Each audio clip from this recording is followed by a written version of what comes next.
ಎಲ್ಲ ಸಂಭ್ರಮವೋ ಸಂಭ್ರಮ. ಎಲ್ಲ ಮನೆಯ ಮುಂದೆಯೂ ಚಪ್ರ ಹಾಕಿದ್ದಾರೆ, ರಂಗೋಲಿಯನ್ನು ಹಾಕಿದ್ದಾರೆ, ಎಲ್ಲ ಕುಣಿತಾ ಇದ್ದಾರೆ, ಉತ್ಸವ ಆಗ್ತಾ ಇದೆ. ನನ್ನ ತಂಗಿಯನ್ನ ನಾನೇ ಖುದ್ದು ಬೀಳ್ಕೊಡ್ಬೇಕು, ಬೇರೆ ಯಾರನ್ನೋ ಕೂರಿಸ್ಬಿಟ್ರೆ ಅದು ನನಗ ಅಪಮಾನ ಅಂತ ಹೇಳಿ ಕಂಸ ತಾನೇ ಬಾರ್ಕೋಲ್ ಹಿಡ್ಕೊಂಡು ಛಾತಿ ಹಿಡ್ಕೊಂಡು ಕುದುರೆ ನಡೆಸ್ತಾ ತಂಗಿಯನ್ನ ವೈಭವದಲ್ಲಿ ಕರ್ಕೊಂಡು ಹೋಗ್ತಾ ಇದ್ದಾನೆ. ಆಕಾಶವಾಣಿ ಆಗ್ಬಿಡ್ತು. ಅಬುಧ, ಏಯ್ ಪೆದ್ದ, ಯಾರನ್ನು ಕರ್ಕೊಂಡು ಹೋಗ್ತಾ ಇದೀಯ ನೀ ಕರ್ಕೊಂಡು ಹೋಗ್ತಾ ಇದ್ದಿಲ್ಲ ವೈಭವದಿಂದ. ಆಕೆಯಲ್ಲಿ ಹುಟ್ಟುವಂತಹ ಅಷ್ಟಮ ಗರ್ಭ, 8ನೆಯ ಗರ್ಭ ನಿನಗೆ ಮೃತ್ಯುವನ್ನು ತಂದು ಕೊಡುತ್ತೆ, ಎಚ್ಚರ ಅಂತ ಆಕಾಶವಾಣಿ ಹೇಳ್ಬಿಡ್ತು. ಹೇಳೋಣ ನೋಡ್ದ ಕಂಸ, ಮೈಯೆಲ್ಲ ನಡುಗ್ಬಿಡ್ತು. ನನ್ನ ಮೃತ್ಯುವಿಗೆ ಮೆರವಣಿಗೆ ಮಾಡ್ತಾ ಇದ್ದೀನಿ, ಎಂಥ ಮೂರ್ಖ ನಾನು ಅಂತ ಅನಿಸ್ಬಿಡ್ತು. ತಕ್ಷಣ ಖಡ್ಗ ತೆಗೆದ, ಒಂದೇ ಏಟಿಗೆ ತಂಗಿಯ ತಲೆಯನ್ನ ಕತ್ತರಿಸ್ಬಿಡ್ತೀನಿ ಅಂತ ಎತ್ಬಿಟ್ನಂತೆ. ಏನೋ ಆಕಾಶವಾಣಿ ಏನೋ ಹೇಳ್ಬಿಡ್ತು, ಇವನು ತಂಗಿ ಹೊಳಿಯೋಕೆ ಎತ್ತೆ ಬಿಟ್ಟ ಕೈಯನ್ನ. ಯಾರೋ ಹೇಳ್ತಾರೆ, 100 ಮಾತು ಹೇಳ್ತಾರೆ, ಸರಿ ಇಲ್ಲ ಅಂತ ಹೇಳಿ. ಅವಳೇ ನಿನ್ ತಂದೆನೆ ನಿನ್ನ ಕೊಲ್ಲೋದು ಅಂದ್ರೆ ತಂದೆನೆ ಕೊಂದು ಬಿಡೋಕ್ಕಾಗತ್ತೆ. ಎಂಥ ಮೂರ್ಖ ಇವನು. ಕೈ ಎತ್ಬಿಟ್ಟ. ಎತ್ತೋಣ ನೋಡಿದಂತೆ ವಸುದೇವ ನೋಡ್ತಾ ಇದ್ದಾನೆ. ಅಪ್ಪ, ನಿನ್ನ ಯೋಗ್ಯತೆ ಎಂಥದ್ದು? ಭೋಜ ಶ್ರೇಷ್ಠ ನೀನು, ಮಹಾವೀರ ನೀನು. ನಿನ್ನಂತಹ ದೊಡ್ಡ ಮನುಷ್ಯ ಯಾವುದೋ ಒಂದು ಕ್ಷುಲ್ಲಕ ಕಾರಣ, ಯಾವುದೋ ಅಶರೀರವಾಣಿ, ಅದು ಅಶರೀರವಾಣಿ ಆಗಿದ್ಯೋ ಯಾರೋ ಅಲ್ಲಿ ಹೋಗಿ ಸಂದಿಲ್ಲ, ಅವರೇ ಹೇಳಿದ್ದಾರೋ ಜೋರಾಗಿ, ಏನೂ ಗೊತ್ತಿಲ್ಲ. ಆ ಮಾತು ಕೇಳ್ಕೊಂಡು ನಿನ್ನ ತಂಗಿಗೆನ್ನ ಮದುವೆ ದಿನ ನೀನು ಕೊಂದ್ರೆ ಇದು ನಿನಗೆ ಶೋಭಿತವಲ್ಲ, ನಿನ್ನ ಯೋಗ್ಯತೆಗೆ ಇದು ಹೊಂದೋದಿಲ್ಲ. ಅಪ್ಪ, ಏನ್ ಮಾಡೋದಕ್ಕೆ ಸಾಧ್ಯ? ಹೀಗೆ ನೀನೇ ಇಷ್ಟೊತ್ತು ಚೆನ್ನಾಗಿ ಅಲಂಕರಿಸಿ ಬೇಕಾದಷ್ಟು ಉಡುಗೊರೆ ಕೊಟ್ಟು ಕರ್ಕೊಂಡು ಹೋಗ್ತಾ ಇದೀಯ. ಈಗ ಅಶರೀರವಾಣಿ ಆಯ್ತು ಅಂತ ಅವಳನ್ನೇ ಕೊಂದು ಬಿಟ್ರೆ ಇದು ಸರಿನೇ? ಕಂಸ, ಯೋಚನೆ ಮಾಡು ಅಂತ ಹೇಳಿ ಹೇಳ್ತಾ ಇದ್ದಾನೆ. ತಸ್ಮಾನ್ನ ಕಸ್ಯ ಸಿದ್ರೋಹಂ ಆಚರೇತ್ ಸ ತಥಾ ವಿಧಃ ಆತ್ಮನಕ್ಷೇಮಮನ್ವಿಚ್ಛನ್ ದ್ರೋಗ್ಧುರ್ವೈ ಪರತೋ ಭಯಂ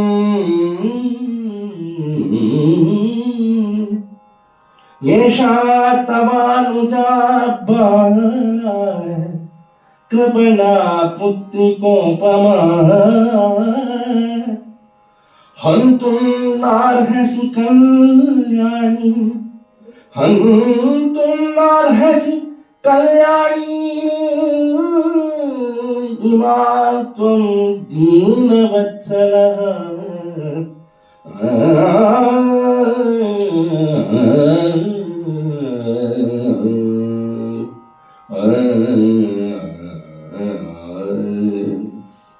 ಹಾಗೆ ಹೇಳ್ತಾ ಸ್ವಲ್ಪ ತತ್ವ ವಿಚಾರವನ್ನು ಹೇಳ್ತಾನೆ ಕಂಸ.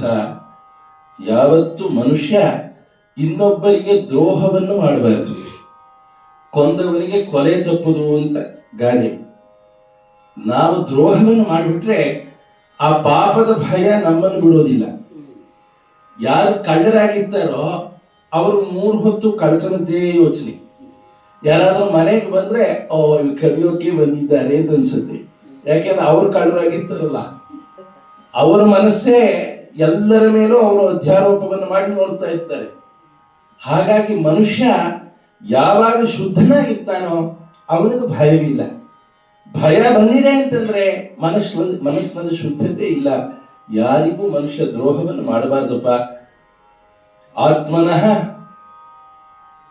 ತನ್ನಂತೆ ಎಲ್ಲ ಭೂತವನ್ನು ನೋಡಬೇಕು. ಆತ್ಮವತ್ ಸರ್ವಭೂತೇಶು, ತನ್ನಂತೆ ಎಲ್ಲ ಭೂತವನ್ನು ನೋಡಬೇಕು, ಎಲ್ಲರನ್ನೂ ನೋಡಬೇಕು. ಅಪ್ಪ, ಏಷಾ ತವಾನುಜ ಬಾಲ, ಬಾಲಕಿ ಈಕೆ, ನಿನ್ನ ಅನುಜೆ ಅತ್ಯಂತ ದೀನರಾಗಿದ್ದಾಳೆ. ನಿನಗೆ ಮಗಳಂತೆ ಕಂಸ, ನಿನಗೆ ಮಗಳಂತೆ ಇದ್ದಾಳೆ. ಇಂಥವಳನ್ನ ನೀನು ಹೊಡಿತಾ ಇದೆಯಲ್ಲ, ಯಾರು ನೀನು? ದೀನವತ್ಸಲ, ವಾಸ್ತವವಾಗಿ ದೀನ ಬಂಧು ನೀನು ಅಂತ ನಿಜವೋ ಸುಳ್ಳೋ ಅದಾಗಲಲ್ಲಿ ಹೇಳಬೇಕು, ಹೇಳ್ತಾ ಇದ್ದಾನೆ. ಒಂದು ಮಾತಿದೆ ಸಂಸ್ಕೃತದಲ್ಲಿ, ಮೂರ್ಖಂ ಛಂದೋನುರೋಧೇನ ಅಂತ. ಮೂರ್ಖರನ್ನ ಅವರಂತೆ ನಡೆದು ಬಿಟ್ಟು ಸುಧಾರಿಸ್ಬೇಕು. ಹೊಡೆಯಕ್ ಬಂದಿದ್ದಾನಲ್ಲ, ಅಪ್ಪ ನಿನ್ನಂಥ ಮಹಾತ್ಮ ಗತಿ ಎತ್ಕೊಂಡು ಒಂದು ಸ್ತ್ರೀ ಹೊಡೆದ್ರೆ ನಿನಗೆ ಅಪಮಾನ ಅಲ್ವೇನೋ ಅಂದ್ರೆ, ಹೌದು ಬಹಳ ದೊಡ್ಡವನು ಮಾಡ್ಕೊಳ್ತಾನ. ಅವನು ದೊಡ್ಡವನು ಆಗಿರ್ಬೇಕು ಅಂತಿಲ್ಲ, ದೊಡ್ಡವನು ಮಾಡ್ಕೋತಾನೆ. ಆ ತಂತ್ರಗಾರಿಕೆಯು ಇದರಲ್ಲಿದೆ. ಹೀಗೆ ಹೇಳಿಬಿಟ್ಟು ಕಡೆಯದಾಗಿ ಒಂದು ಮಾತನ್ನು ಹೇಳ್ತಾನೆ, ನೋಡಪ್ಪ, ನಹ್ಯಾಸ್ತೆ ಭಯಂ ಸೌಮ್ಯ, ನಹ್ಯಾಸ್ತೆ ಭಯಂ ಸೌಮ್ಯ, ನಹ್ಯಸ್ಯಾಸ್ತೆ ಭಯಂ ಸೌಮ್ಯ,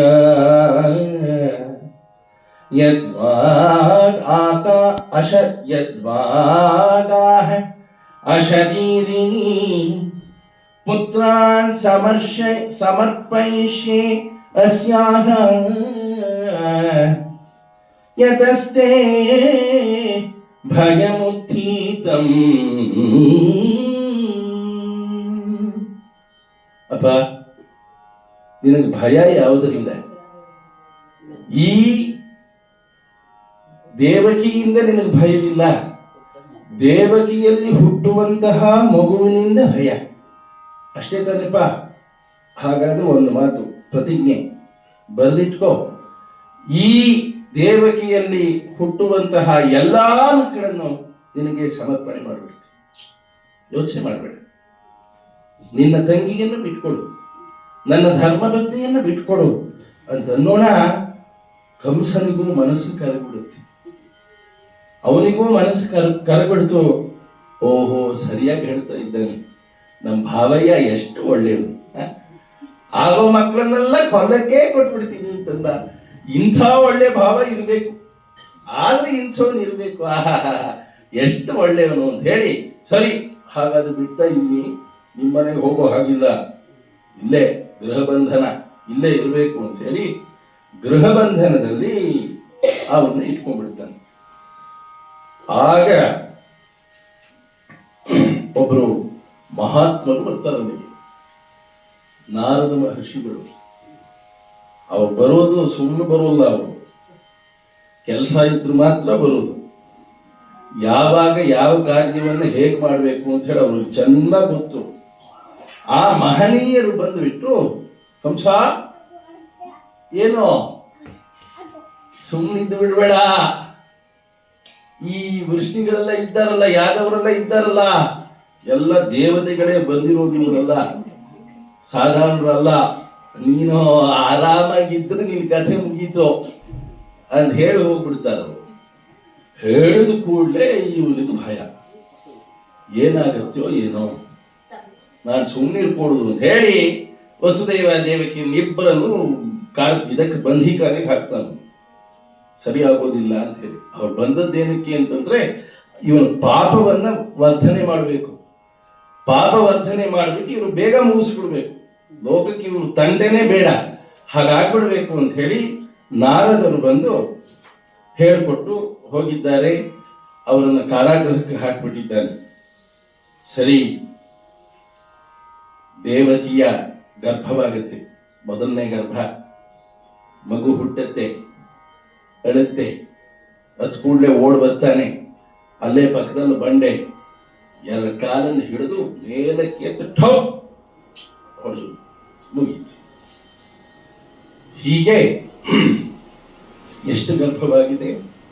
ಒಂದಾಯ್ತು, ಎರಡಾಯ್ತು, ಮೂರಾಯ್ತು, ನಾಲ್ಕಾಯ್ತು, ಐದನೇದಾಯ್ತು, ಆರನೇ ಗರ್ಭವೂ ಆಗಿದೆ ದೇವಕಿಗೆ. ಆದ್ರೆ ಆ ಗರ್ಭ ಪಾತವಾಗ್ಬಿಡುತ್ತೆ, ಗರ್ಭಪಾತವಾಗ್ಬಿಡುತ್ತೆ. ಭಗವಂತ ಅದೇ ಗರ್ಭವನ್ನೇ ತಗೊಂಡು ಹೋಗಿ ರೇವತಿಯಲ್ಲಿ, ರೋಹಿಣಿಯಲ್ಲಿ ಇಡ್ತಾನೆ. ಹಾಗಾಗ್ಬಿಟ್ಟು ಅವನಿಗೆ ಸಂಕರ್ಷಣ ಅಂತ ಹೆಸರು. ಬಲರಾಮ ವಾಸ್ತವವಾಗಿ ಅವನು ದೇವಕಿಯ ಗರ್ಭವೇ, ದೇವಕಿಯ ಗರ್ಭವನ್ನೇ ಎಳೆದುಕೊಂಡು ಹೋಗ್ಬಿಟ್ಟು ಅಲ್ಲಿ ರೋಹಿಣಿ ಎಲ್ಲಿಡೋದ್ರಿಂದ ಅವನಿಗೆ ಸಂಕರ್ಷಣ, ಕರ್ಷಿತವಾದಂಥವನು ಅಂತ ಅವನಿಗೆ ಹೆಸರು. ಹಾಗೆ ಮಾಡಿದ್ದಾನೆ.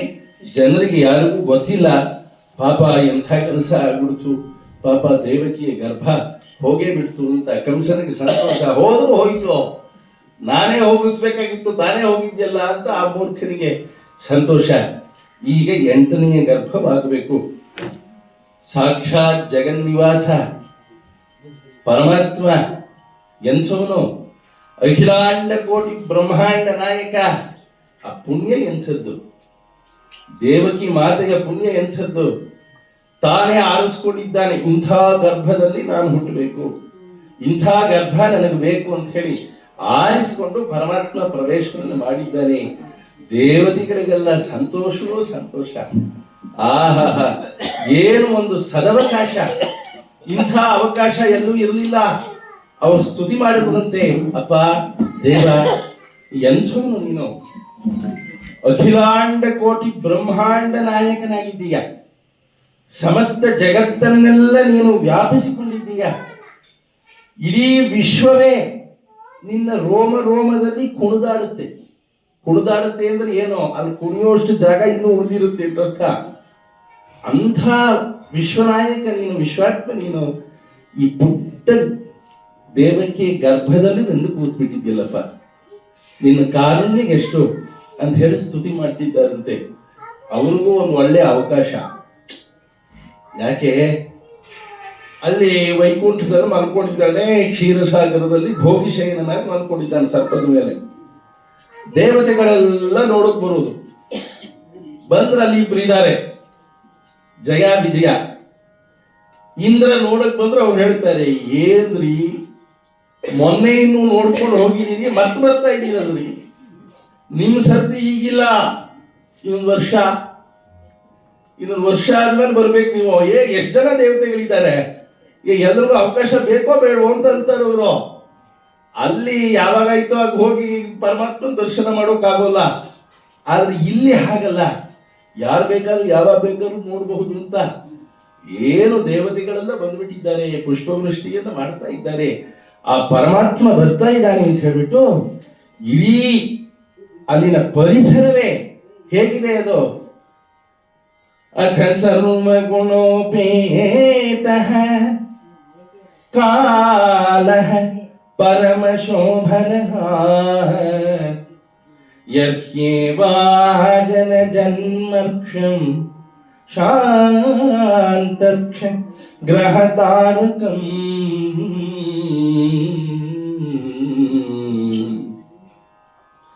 ರಾತ್ರಿ ಆಗ್ತಾ ಇದೆ, ರೇವತಿ ನಕ್ಷತ್ರ. ಏನು ಅದ್ಭುತವಾದಂತಹ ಆ ದಿನ. ರೋಹಿಣಿ ನಕ್ಷತ್ರ, ರೇವತಿ ನಕ್ಷತ್ರ ಅಂದ್ರೆ ರೋಹಿಣಿ ನಕ್ಷತ್ರ. ಏನು ಅದ್ಭುತವಾದಂತಹ ದಿವಸ ಅದು. ಸುಭಾಷಿತಕಾರರು ಹೇಳ್ತಾರೆ, ಸ್ವಾತಿ ನಕ್ಷತ್ರಕ್ಕೆ ಬಹಳ ಗರ್ವ ಬಂದ್ಬಿಡ್ತು. ಮುದ್ದನ್ನೇ ಹೆತ್ತೆ ನಾನು, ಗರ್ವ ಬಂದ್ಬಿಡ್ತದಕ್ಕೆ. ಆಗ ಹೇಳದಂತೆ, ಯಾರೋ ರೋಹಿಣಿ ನಕ್ಷತ್ರ ಹೇಳದಂತೆ, ನೀನು ಮುದ್ದನ್ನು ಹೆತ್ತೇನೋ, ನಾನು ಯಾರನ್ನ ಹೆರ್ತೇನೋ ಇನ್ನೊಬ್ರಿಲ್ಲ ಅನ್ಸೋರು ಅಂತ ಹೆತ್ತಂತೆ. ನೀಲಮಣಿ, ಎಂಥ ನೀಲಮಣಿಯನ್ನ ಹೆತ್ತಲು ಅಂತಂದ್ರೆ ಅದರ ಕಾಂತಿಯಿಂದ ಕೌಸ್ತುಭ ಹೊಳೆಯುತ್ತೆ. ಕೌಸ್ತುಭ ಕಾಂತಿಯಿಂದ ಅವನು ಹೊಳೆಯೋಲ್ಲ, ಅದರ ಕಾಂತಿಯಿಂದ ಕೌಸ್ತುಭ ಹೊಳೆಯುತ್ತೆ. ಆ ಒಂದು ಅಸೂಯೆಯಿಂದ ಮುತ್ತನ್ನ ಹೆತ್ತುಬಿಟ್ಲು ಅಂತ ಹೇಳಿ ಇವಳು ಶ್ರೀಕೃಷ್ಣ ಪರಮಾತ್ಮನಂತಹ ನೀಲಮಣಿಯನ್ನು ಹೆತ್ತು ಅಂತ. ಆ ಪರಮಾತ್ಮ ಬರ್ತಾ ಇದ್ದಾನೆ ಭೂಮಿಗೆ. ಈ ನಮ್ಮೂರಿಗೆ ಒಬ್ಬ MLA ನೋ MLC ನೋ ರಾಜಕಾರಣಿನೋ ಬಂದ್ರು ಎಷ್ಟು ಉತ್ಸಾಹದಿಂದ ಇರ್ತೀವಿ. ಅಲಂಕಾರ ಮಾಡಿ ಅದು ಇದು ಮಾಡಿ ಮಂತ್ರಿವರಿಯರು ಬರ್ತಾರೆ, ಎಲ್ಲ ರೋಡಲ್ಲೆಲ್ಲ ಸರಿ ಮಾಡ್ಬಿಡ್ತಾರೆ. ಇನ್ನು ಬರ್ತಿರೋ ಎಂಥವನು ಒಂದು ದೇಶಕ್ಕೆ, ಒಂದು ತುಂಡು ಪ್ರದೇಶಕ್ಕೆ ಮುಖ್ಯಸ್ಥ ಅಲ್ಲ. ಇಡೀ ವಿಶ್ವದ ಚರಾಚರ ಜೀವಿಗಳು, ಹುಲ್ಲಿನಿಂದ ಹಿಡಿದು ಬ್ರಹ್ಮ ಪರ್ಯಂತವಾದ ಸಮಸ್ತ ವಸ್ತುವನ್ನು ಹುಟ್ಟಿಸಿ ಧರಿಸಿ ತನ್ನಲ್ಲೇ ಲೀನ ಮಾಡಿಕೊಳ್ಳುವಂತಹ ಮಹಾತ್ಮ ಬರ್ತಾ ಇದ್ದಾನೆ. ಹೇಗಿರುತ್ತೆ ಪ್ರಕೃತಿ? ಪ್ರಕೃತಿಗೆ ಸಂತೋಷ. ಮಳೆ ಸಣ್ಣಕ್ಕೆ ಬರ್ತಾ ಇದ್ದಂತೆ, ಸಣ್ಣಕ್ಕೆ ಮಳೆ ಬರ್ತಾ ಇದೆ, ಗಾಳಿ ಬೀಸ್ತಾ ಇದೆಯಂತೆ. ಆ ಸರೋವರದ ಮೇಲೆ ಬೀಸಿ ಅದರ ತುಂತುರು ನೀರನ್ನೆಲ್ಲ ತಗೊಂಡ್ಬಂದು ದೇವಕಿ ಇರೋ ಪ್ರದೇಶದ ಮೇಲೆ ಬೀಸ್ತಾ ಇದೆಯಂತೆ. ನ್ಯಾಚುರಲ್ ಏರ್ ಕೂಲರ್ ಹಾಗಾಗ್ಬಿಡ್ತಾ ಇದೆ ಇದು. ಈ ಗುಡುಗು ಇದೆಲ್ಲ ಇತ್ತಲ್ಲ, ನಾವು ಪರಮಾತ್ಮನ ಸೇವೆ ಮಾಡಬೇಕು ಅಂತ ಹೇಳಿಬಿಟ್ಟು ಅದು ಮೆತ್ತಗೂ ಗುಡುಕ್ತಾ ಇದ್ದಂತೆ. ಒಳ್ಳೆ ಸಂಗೀತಕ್ಕೆ ಮೃದಂಗ ನುಡಿಸಿದ ಹಾಗೆ ಆಗ್ಬೇಕು, ಆ ರೀತಿಯಾಗಿ ಗುಡುಕ್ತಾ ಇದೆ. ಇಂಥ ಸನ್ನಿವೇಶದಲ್ಲಿ ಪರಮಾತ್ಮ ಬರ್ತಾ ಇದ್ದಾನೆ. ಋಷಿಗಳೆಲ್ಲ ಸಹಸ್ರ ಶೀರ್ಷ ಪುರುಷ ಸಹಸ್ರಾಕ್ಷ ಸಹಸ್ರಪಾತ್ ಸಭೂಮಿಂ ವಿಶ್ವತೋ ವೃತ್ವಾ ಅತ್ಯತಿಷ್ಠತ್ವಶಾಂಗುಲಂ ಅಂತ ಹೇಳಿ ವೇದ ಘೋಷವನ್ನು ಮಾಡ್ತಾ ಇದ್ದಾರೆ. ವಂಧಿ ಮಾಗಧರು ಯಾರೋ ಬೇರೆಯವರಲ್ಲ, ಇಂದ್ರ ಯಮ ಇತ್ಯಾದಿ ಅಷ್ಟದಿಕ್ಪಾಲಕರು ಹೇಳ್ತಾ ಇದ್ದಾರೆ. ಶ್ರೀಮದ್ ರಾಜಾಧಿರಾಜ ಅಖಿಲಾಂಡ ಕೋಟಿ ಬ್ರಹ್ಮಾಂಡ ನಾಯಕ ಭೂಪತಿ ಶ್ರೀಪತಿ ಸಮಸ್ತ ಭೂತಾಧಿಪತಿ ಅಂತ ಹೇಳಿ ಬಿರುದನ್ನ ಹೇಳ್ತಾ ಇದ್ದಾರೆ. ಪರಮಾತ್ಮ ಬರ್ತಾ ಇದ್ದಾನೆ. ನಿಶೀಥೆ ನಿಶೀಥೆ ತಮ ಉದ್ಭೂತೆ ಜಾಯಮಾನೆ ಜನಾರ್ದನೇ ದೇವಕ್ಯಾಂ ದೇವರೂಪಿಣ್ಯಾಂ ವಿಷ್ಣು ಸರ್ವಗುಹಾಶಯಃ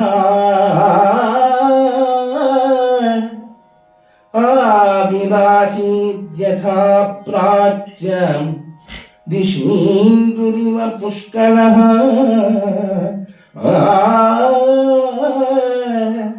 ತಮದ್ಭುತಂ ಬಾಲಕಮಂಬುಜೇ ಕ್ಷಣಂ ಚತುರ್ಭುಜಂ ಶಂಖಗದಾರ್ಬುದಾಯುಧಂ ಶ್ರೀವತ್ಸಲಕ್ಷ್ಮಂ ಗಲಶೋಭಿಕೌಸ್ತುಭಂ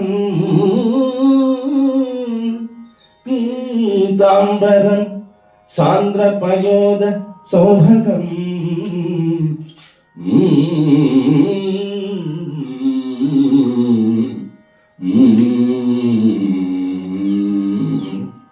ನಿಶೀಥೆ ತಮ ಉದ್ಭೂತೆ, ರಾತ್ರಿ ಆಗಿದೆ.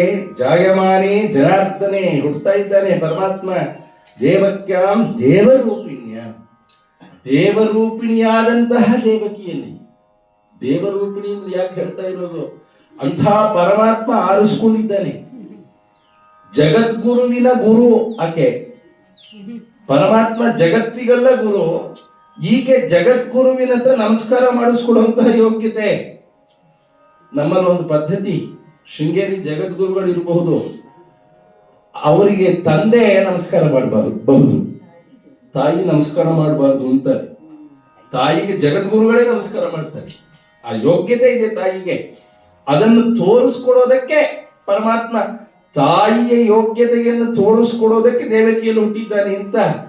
ಪರಮಾತ್ಮನೇ ಹುಟ್ಟುತ್ತಾ ತಾಯಿಯಲ್ಲಿ ಅಂದ್ರೆ ತಾಯಿ ಯೋಗ್ಯತೆ ಇನ್ಸುತ್ತೆ. ದೇವಕಿಯಲ್ಲಿ ಬರ್ತಾ ಇದ್ದಾನೆ ದೇವರೂಪಿಣಿ ಆಕೆ.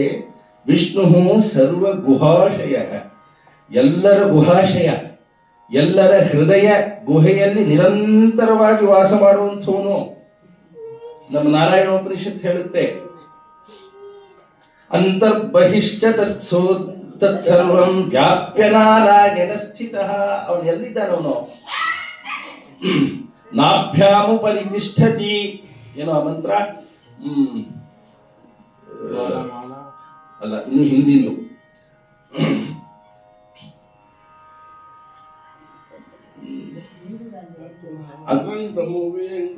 ಸಮುದ್ರೇಂತಂ ವಿಶ್ವಶಂಭು ಇನ್ನು ಬಿಡ್ತೀನಿ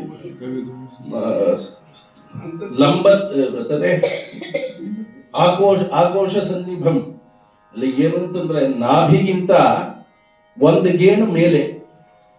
ಇದಕ್ಕೆ ಹೃದಯ ಅಂತ. ಹೃದಯ ಅಂದ್ರೆ ಎಡಗಡೆ ಇರೋ ಹೃದಯ ಅಲ್ಲ, ಅಲ್ಲಿ ಪದ್ಮಾಕಾರವಾಗಿ ನೇತು ಹಾಕೊಂಡಿರುವಂತಹ ಗುಹೆಯಲ್ಲಿ ಪರಮಾತ್ಮ ಇದ್ದಾನೆ ಅಂತ ಮಂತ್ರ ಹೇಳುತ್ತೆ. ಹೇಗಿದ್ದಾನವನು? ಅಂಗುಷ್ಠ ಮಾತ್ರ ಪುರುಷ, ಅಂಗುಷ್ಠಾಕಾರವಾಗಿ ಇಲ್ಲಿ ಬೆಳಗ್ತಾ ಇದ್ದಾನೆ. ಎಲ್ಲರ ಅಂತರಂಗದಲ್ಲಿ ಇದ್ದಾನೆ. ಗುಹೆಯಲ್ಲಿ ಇದ್ದಾಗಿದ್ದಾನೆ. ಯಾರಿಗೂ ತೋರಿಸ್ಕೊಡೋದಿಲ್ಲ. ಅವನು ಏನೇ ಮಾಡಲಿ, ಎಷ್ಟೇ ಅಪಚಾರ ಮಾಡಲಿ, ಹಾಗೆ ನಿಸ್ಪೃಹನಾಗಿ ಇಲ್ಲಿ ಬೆಳಗ್ತಾ ಇರ್ತಾನೆ.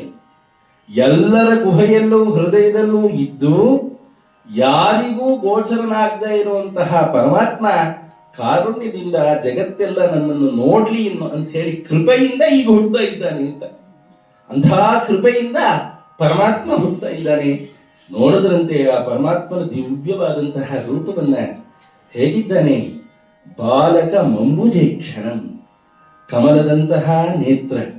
ಕಮಲದಂತಹ ನೇತ್ರ ಅಲ್ಲ, ವಾಸ್ತವವಾಗಿ ನೇತ್ರದಂತೆ ಕಮಲ ಇತ್ತು. ಕಮಲದಂತೆ ನೇತ್ರ ಅಲ್ಲ, ನೇತ್ರದಂತೆ ಕಮಲ ಇತ್ತು. ಚತುರ್ಭುಜಂ ಶಂಖ ಗದಾಯುಧಾಯುಧಂ, 4 ಭುಜಗಳಂತೆ ಶಂಖ ಚಕ್ರ ಗದೆ ಎಲ್ಲವನ್ನೂ ಧರಿಸಿದ್ದಾನೆ. ಶ್ರೀವತ್ಸ ಲಕ್ಷ್ಮಣಂ, ಶ್ರೀವತ್ಸದ ಚಿಹ್ನೆ ಎದೆಯಲ್ಲಿದೆ. ಗಲಶೋಭಿ ಕೌಸ್ತುಭಂ, ಕೌಸ್ತುಭ ಮಾಲೆಯನ್ನು ಧರಿಸಿದ್ದಾನೆ. ಪೀತಾಂಬರವನ್ನು ಉಟ್ಕೊಂಡಿದ್ದಾನೆ. ಸಾಂದ್ರ ಪಯೋಧ ಸೌಭಗಂ, ಒಳ್ಳೆ ಸಾಂದ್ರವಾದಂತಹ ಪಯೋಧ ಮೋಡದಂತೆ ಕಾಣ್ತಾ ಇದ್ದಾನೆ. ರಾಮಾಯಣದಲ್ಲಿ, ಚಂಪೂ ರಾಮಾಯಣದಲ್ಲಿ ಒಂದು ಸ್ತುತಿ ಬರುತ್ತೆ. ದೇವತೆಗಳು ಮೋಡದ ಪ್ರಾರ್ಥನೆ ಮಾಡೋದಕ್ಕೆ ಹೋದ್ರಂತೆ. ಎಂಥ ಮೋಡ ಅವನು!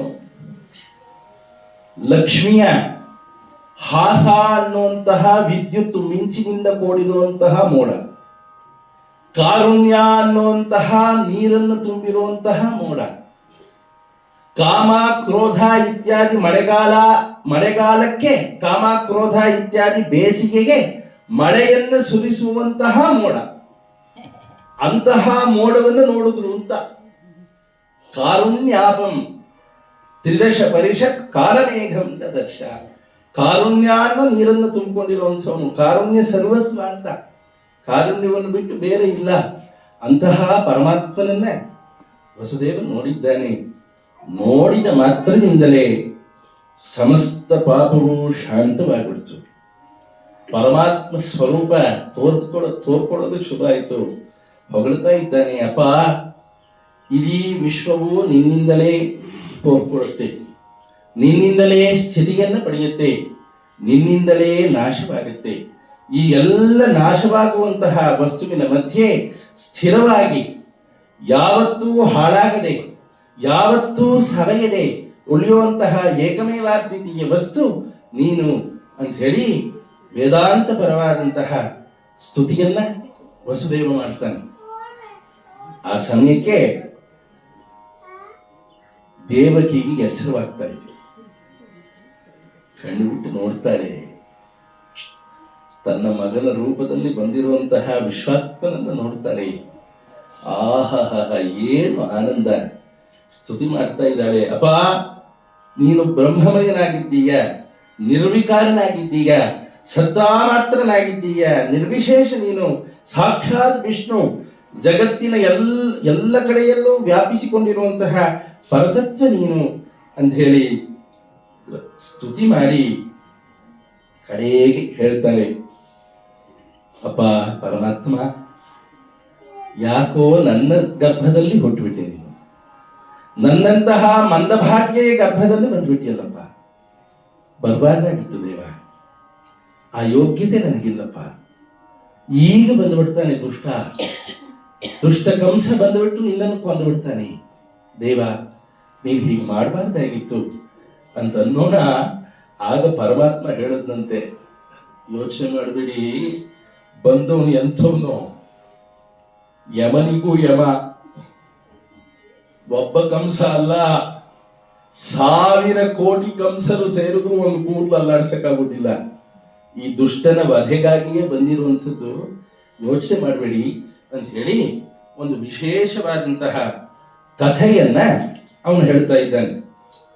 ಏನು ಕಥೆ ಅಂತಂದ್ರೆ, ನೀವಿಬ್ಬರು ಸ್ವಯಂಭುವ ಮನ್ವಂತರದಲ್ಲಿ ಸುತಪ ಮತ್ತೆ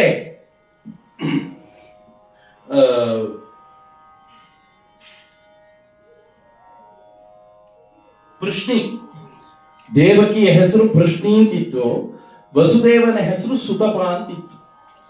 ಇಬ್ರು ಕೂಡ ಬ್ರಹ್ಮದೇವನ ಕುರಿತು ತಪಸ್ ಮಾಡಿದ್ರಂತೆ. ತಪಸ್ ಮಾಡಿದ್ರು. ಬಹಳ ಸಂತೋಷದಿಂದ ಬ್ರಹ್ಮ ಅನುಗ್ರಹ ಮಾಡಿ, ನೀವು ಮಹಾವಿಷ್ಣುವಿನ ತಪಸ್ಸನ್ನ ಮಾಡಿ ಅಂತ ಹೇಳಿ ಪ್ರೇರಣೆಯನ್ನು ಕೊಟ್ಟಾಗ ಆ ಪರಮಾತ್ಮನ ತಪಸ್ಸನ್ನು ಮಾಡಿದ್ರಂತೆ. ಎಷ್ಟು ವರ್ಷ? 10,000 ವರ್ಷ ಅಂತ, ಅದಕ್ಕಿಂತ ಹೆಚ್ಚು ತಪಸ್ಸನ್ನು ಮಾಡಿದ್ದಾರೆ. ಪರಮಾತ್ಮ ಪ್ರತ್ಯಕ್ಷನಾಗ್ಬಿಟ್ಟ. ಪ್ರತ್ಯಕ್ಷನಾದ ಕೂಡಲೇ ಅವರಿಬ್ಬರಿಗೂ ಇದ್ದಿದ್ದು ಒಂದೇ ಆಸೆ, ಇಬ್ಬರು ಮುಕ್ತರಾಗಬೇಕು ಅಂತ. ಅದು ವಾಸ್ತವವಾಗಿ ಆಸೆ ಅಲ್ಲ, ಅದು ನಿರೋಧ ರೂಪ. ಅದು ಎಲ್ಲ ಆಸೆಗಳನ್ನು ಕಳೆದ ಮೇಲೆ ಬರುವಂಥದ್ದು. ಹಾಗೆ ಕೇಳಬೇಕು ಅಂತ ಇತ್ತು, ಆದ್ರೆ ಮಹಾಮಾಯೆ ಅವ್ರನ್ನ ಆವರಿಸ್ಕೊಂಡ್ಬಿಟ್ಟು. ಹಾಗಾಗಿ ಅವರಿಬ್ಬರು ಕೇಳಿದ್ರಂತೆ, ದೇವ, ನನಗೆ ನಿಮ್ಮಂತಹ ಮಗ ಹುಟ್ಟಬೇಕು ಕೇಳ್ಬಿಟ್ರು. ಭಗವಂತ ಭಕ್ತರಿಗೆ ಕೇಳದ ಮೇಲೆ ಇಲ್ಲ ಅಂತಾನೆ, ತಥಾಸ್ತು ಅಂತ ಅಂದ್ಬಿಟ್ಟು. ಆಯ್ತು, ನೀವೇನು ಕೇಳ್ತೀರೋ ಅದನ್ನ ನಾನು ಕೊಟ್ಟೆ ಅಂತ ಹೇಳಿ ಪರಮಾತ್ಮ ಹೇಳಿಬಿಟ್ಟ. ಹಾಗನ್ನೋಣ, ಅವರಿಗೆ ಅದೇ ಸಮಯದಲ್ಲಿ ವೃಷ್ಣಿಗರ್ಭ ಅನ್ನುವಂತಹ ಒಬ್ಬ ಮಗನಾದ. ಆ ಜನ್ಮದಲ್ಲಿ, ಎರಡನೇ ಜನ್ಮದಲ್ಲಿ ದೇವಕಿಯೇ ಅತಿಥಿಯಾಗಿತ್ತು, ವಸುದೇವ ಕಶ್ಯಪನಾಗಿದ್ದ.